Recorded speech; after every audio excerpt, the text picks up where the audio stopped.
कुछ दिन पहले पीएफआई ने एक विजन डॉक्यूमेंट जारी किया था, गजवा हिंद 2047। यानी पीएफआई का प्लान है कि भारत में 2047 तक गजवा हिंद कर लिया जाए।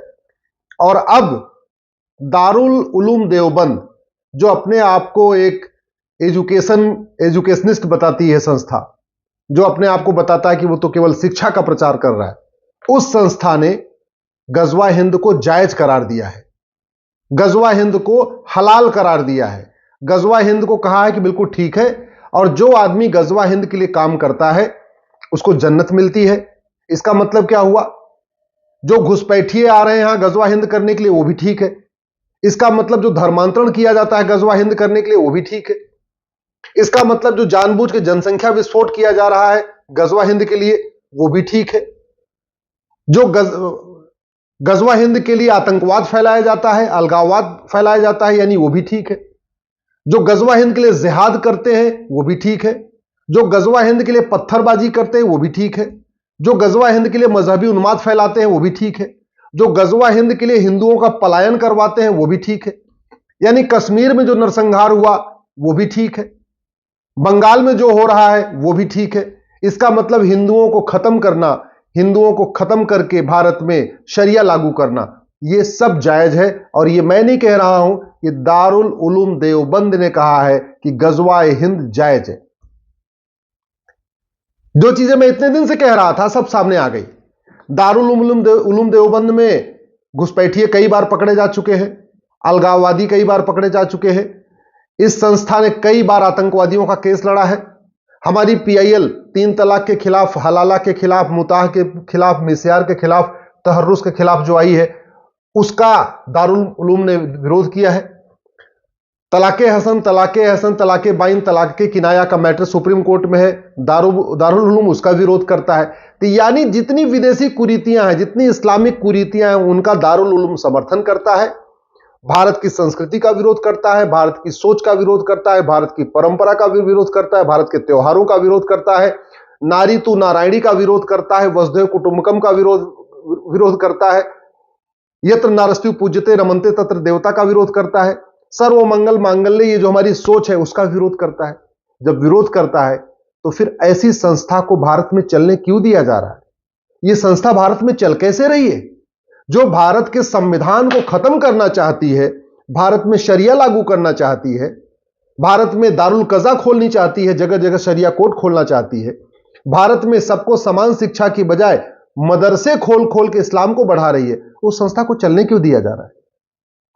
एक बात याद रखिए, अब इस दारुल उलूम के फतवे के ऊपर तो खूब चर्चा हो रही है, लेकिन कोई मूल कारण नहीं बता रहा है, कोई अस्थायी समाधान नहीं बता रहा। और ऐसी चर्चा होती रहती है, फिर खत्म हो जाती है, अगले दिन फिर कोई नई चर्चा होती है, फिर अगले दिन कोई नई चर्चा होती है। जो समस्या आई है वो अस्थायी समाधान किया ही नहीं जाता। और आप लोग भी न कभी सांसद से, विधायक से, मंत्री से पूछते भैया समाधान भी कोई बताओगे, कोई समस्या चलती रहेगी। आखिर दारुल उलूम देवबंद आज की डेट में हर प्रत्येक देश विरोधी गतिविधियों में जो शामिल लोग हैं उनकी मदद करता है, जासूसों की मदद करता है, गद्दारों की मदद करता है, देशद्रोहियों की मदद करता है, अलगाववादियों की मदद करता है, आतंकवादियों की मदद करता है, मजहबी उन्माद फैलाने वालों की मदद करता है, घुसपैठियों की मदद करता है, धर्मांतरण कराने वाले जिहादियों की मदद करता है, सबकी मदद करता है। और चला कौन रहा है? मदीना से आया परिवार, मदनी परिवार। ये जो दारुल उलूम का पूरा चल रहा है सिस्टम, ये कौन चला रहा है? कोई भारत का व्यक्ति नहीं चला रहा है, ये परिवार मदीना से आया था, मदनी परिवार। वो मदनी परिवार इस पूरे दारुल उलूम को चला रहा। अगर इसको हमने बंद नहीं किया, खत्म नहीं किया, तो ये नासूर की तरीके पूरे देश में फैल जाएगा, हमें पता भी नहीं चलेगा। जिस तरीके से प्लान्ड वे में दारुल उलूम जगह जगह मदरसे खोल रहा है, मदरसों में नफरती शिक्षा दी जा रही है, इसके खिलाफ अगर कार्रवाई नहीं हुई तो वो दिन दूर नहीं जब पाकिस्तान वाले हालात हो जाएंगे, अफगानिस्तान वाले हालात हो जाएंगे, बांग्लादेश वाले हालात हो जाएंगे। वो दिन दूर नहीं जब दोबारा फिर से कश्मीर जैसा हालात हो जाएगा। दारुल उलूम देवबंद ने आज पीएफआई का जो विजन डॉक्यूमेंट था 2047 में गजवा हिंद, उसको पूरी तरीके जस्टिफाई कर दिया है। अब कुछ बचा नहीं है। इसलिए मैं सबसे पहले कहता हूं, सबसे पहले संविधान के सेकुलर वर्ड को निकाला जाए। यह सेकुलर वर्ड की आड़ में दारुल उलूम देवबंद पूरे देश में नफरत फैला रहा है, पूरे देश में जड़े जमा रहा है। और वो कौन सा शब्द है? ये सेकुलर शब्द है जो संविधान के प्रियम्बल में इंदिरा गांधी ने इमरजेंसी के दौरान डाला था। तत्काल आर्टिकल 11 के अनुसार, संविधान का आर्टिकल 11 कहता है नागरिकता देने और नागरिकता लेने के लिए कठोर कानून बनाओ। नागरिकता आज तक सबको मिली, किसी की गई नहीं है। जासूसों की, गद्दारों की, अलगाववादियों की, चरमपंथियों की, कट्टरपंथियों की, घुसपैठियों की, जिहादियों की, मजहबी उन्मादियों की, धर्मांतरण कराने वाले जो लोग हैं शामिल, इन सब की नागरिकता खत्म करने के लिए तत्काल कानून बनाया जाए, नहीं तो हमारे पूरे देश में दारुल उलूम का नासूर फैल जाएगा। आर्टिकल 13 के अनुसार तत्काल जो विदेशी कुरीतियां चल रही हैं, विदेशी कुप्रथाएं, उसको प्रतिबंधित किया जाए। तत्काल तलाके हसन, तलाके हसन, तलाके बाइन, तलाके किनाया, निकाह हलाला, निकाह मुताह, निकाह मिस्यार, तहर्रुज जैसी कुरीतियां जो चल रही है ना, इसको तत्काल बंद किया जाए। पूरे देश में दारुल उलूम ने शरिया कोर्ट खुलवा रखी है, जिसको दारुल कज़ा कहते हैं, इस पर तत्काल प्रतिबंध लगाना जरूरी है। आर्टिकल 14 के अनुसार भारत में 1 nation 1 penal code, 1 nation 1 police code, 1 nation 1 judicial code लागू करना जरूरी है। पुलिस चार्टर लागू करना जरूरी है कि 1 घंटे के अंदर एफआईआर हो, 1 महीने के अंदर जांच पूरी हो। जुडिशियल चार्टर लागू करना है कि अलगाववादियों को 1 साल के अंदर सजा मिले, और कानून कठोर होना चाहिए। ये जो दारुल उलूम है या बाकी और संस्थाएं इस तरीके की हैं, ये ऐसे फ्री में नहीं चल रही है, मोटी फंडिंग आ रही है। फंडिंग खाड़ी देशों से आ रही है, कुछ बैंक के माध्यम से आ रही है, कुछ हवाला के जरिए आ रही है। बैंक के माध्यम से जो फंडिंग आ रही है वो एफसीआरए जो कानून है उसके अंतर्गत आ रही है, इसलिए एफसीआरए कानून को खत्म करना पड़ेगा। हवाला की जो फंडिंग आ रही है वो तब तक नहीं रुकेगी जब तक 100 रुपए से बड़ी नोट बंद नहीं होगी। इसलिए मैं कह रहा हूं यूनिफॉर्म बैंकिंग कोड भी लागू करना पड़ेगा, 1 नेशन 1 टैक्स भी लागू करना पड़ेगा। आर्टिकल 25 में जो रिलीजन को प्रोपोगेट करने के लिए हमने छूट दे दिया है, तत्काल आर्टिकल 25 को बदलना पड़ेगा, उसमें से प्रोपोगेशन वर्ड हटाना पड़ेगा। भाई अपने अपने परंपरा के अनुसार आप इबादत करिए, लेकिन आप किसी को कन्वर्ट नहीं कर सकते। विदेशी रिलीजन में कन्वर्ट करना, इसको देशद्रोह घोषित करना पड़ेगा, और जो कन्वर्ट कराए उसके खिलाफ एनसी लगाना पड़ेगा, यूएपीए लगाना पड़ेगा, गैंगस्टर एक्ट लगाना पड़ेगा, 100% प्रॉपर्टी जब्त करना पड़ेगा, और उसकी नागरिकता खत्म करनी पड़ेगी, तब जाके ये रुकेगा। इसी तरीके से आर्टिकल 30, ये संविधान का आर्टिकल 30 जो इजाजत देता है कि नहीं अपने अपनी पसंद का स्कूल खोलते हैं, उसको आर्टिकल 30 को खत्म करना पड़ेगा। भारत में यूनिफॉर्म एजुकेशन सिस्टम लागू करना पड़ेगा। 10वीं तक यानी 16 साल तक देश के सभी बच्चों की एक किताब करना पड़ेगा। गुजरात वाला गुजराती में पढ़े, बंगाल वाला बंगाली में पढ़े, महाराष्ट्र वाला मराठी में पढ़े।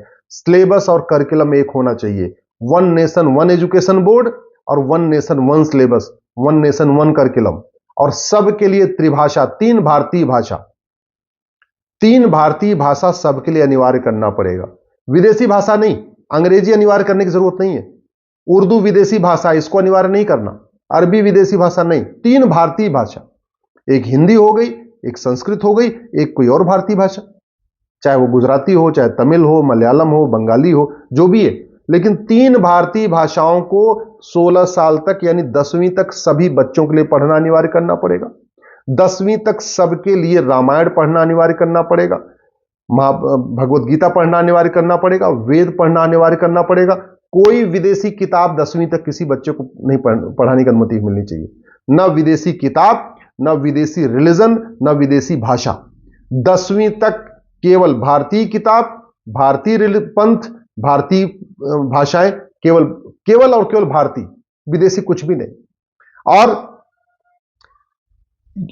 बैंकिंग ट्रांजैक्शन टैक्स लागू करना पड़ेगा। ये जो दुनिया भर के चल रहे हैं ना, सबसे जो फंडिंग आ रही है, उस फंडिंग का बहुत बड़ा कारण यह है जो ब्लैक मनी जनरेट हो रही है, और जो फंडिंग आ रही है, इसको रोकने का एक ही तरीका है, यूनिफॉर्म बैंकिंग कोड लागू हो, 1 नेशन 1 टैक्स लागू हो। इसलिए इस वीडियो को अधिक से अधिक शेयर करिए, अपने सांसदों को भेजिए, अपने विधायकों को भेजिए, अपने पसंदीदा पार्टी के नेताओं को भेजिए, और उनसे कहिए कि अफगानिस्तान के लोगों ने कभी सोचा नहीं था, आज खत्म हो गए। पाकिस्तान में हमारे पूर्वजों ने कभी सोचा नहीं था, आखिर खत्म हो गए।